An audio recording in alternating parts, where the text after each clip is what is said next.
Mga ka-DIY, so ikaw ba hanap ng mga affordable at quality na solar lights? So andito ka na mga ka-DIY, ayan o. Papakita ko sa inyo yung pagmula pag-unbox hanggang pag-test natin dito sa solar lights na ito.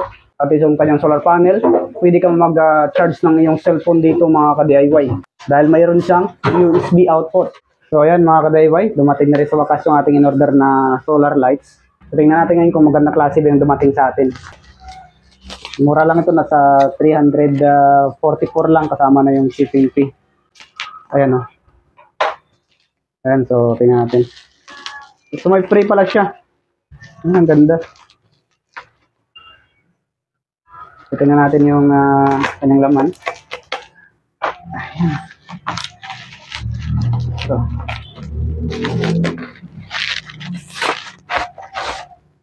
Ayan, so ayos.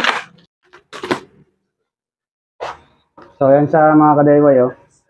Ayan, tapos ito yung kanyang may butcher yata ito para sa next order natin. Tingnan natin yan.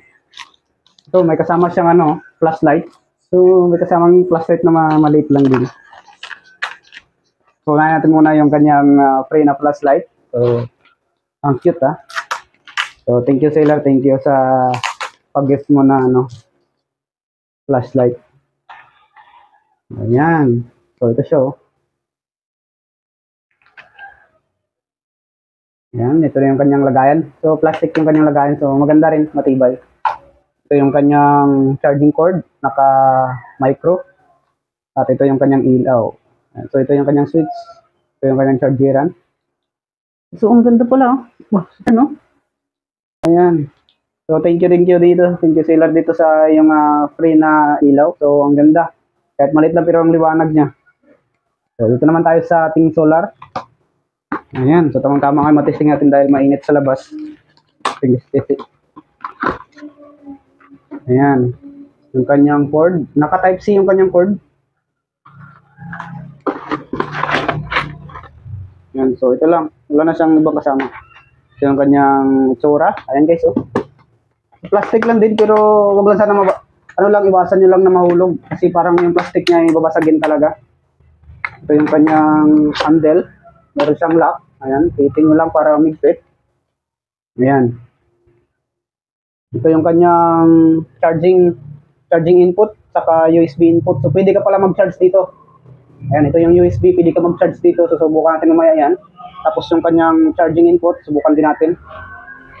Ayun, so, nakadetect siya ng init. So, nagkukulay green, no? Kung napapansin niyo. Ayan, no? So, lagay natin mamaya. So, subukan natin ni on. Oh, yan. So, napakaliwanag. Pwede siya, no? May daylight, saka warm light. Ito, warm light nito mga ka-DIY, oh. Warm light yan. Yan, no? Tapos ito yung daylight. Tapos ito yung low. Ayan, ito yung blinker. Ayan, para kang pang emergency. Ayan, no? So, ang ganda. Ayan, so maganda siya. Ito yung, tingnan nyo yung kanyang case, oh. Tingnan yung case niya. Plastic siya pero matibay na plastic. Huwag lang ibagsak masyado, baka mabasag. So, hindi naman pwede yan, di ba? At yung kanyang solar panel, simple glass dito. Glass o plastic? So, parang siya, parang glass din ito. Mga ka-DIY, oh. So, ang ganda, ang ganda. Para sa akin, sa 344, ganito kaganda, ganyan kaliwanag. Ayan, no? Sulit na sulit. Kahit umaga yan, tingnan nyo yung liwanag nyo. Kitang-kita nyo naman, no? Ayan. Ayan, susubukan naman natin yung kanyang charging. Ayan, so dito tayo ngayon. Kita nyo man, charging. So, try nga natin habang nag-charge siya kung kaya pa ilawin. Ayan, so habang nag-charge, so pwede mo siyang gamitin. Ayan. So, charging, check. Yung sunod naman natin ay sa kanyang USB. Kung gumagana. Saka siya dito sa kanyang Type-C. So, yung kanyang Type-C, subukan natin. Charge natin dito sa ating power bank. Kung gumagana din siya. Yan, pangalawang check natin, yung kanyang charging input na Type-C ay gumagana. So, dito siya naka-charge. Yan. So, pangalawa naman, yung ating USB. Try natin kung kaya niya mag-charge. Yan, so, charging. Okay, so, perfect na perfect. Yan, so, charging na siya.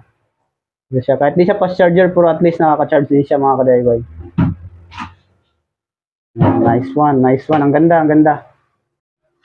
So, ayan mga ka-DIY. So, pasado lahat ng test natin.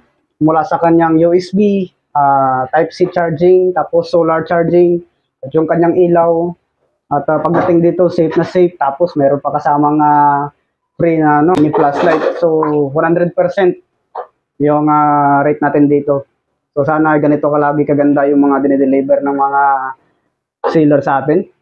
So maraming salamat at big shout out yan sa seller na ito.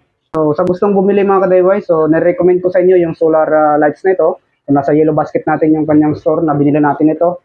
Ayan, so napakaganda talaga. Kahit plastic lang pero ayan, sa 344 pesos mo kasama na yung shipping doon. Ayan, napakaganda. Ayan. Malaki din siya, sa dangkal. Ayos na ayos.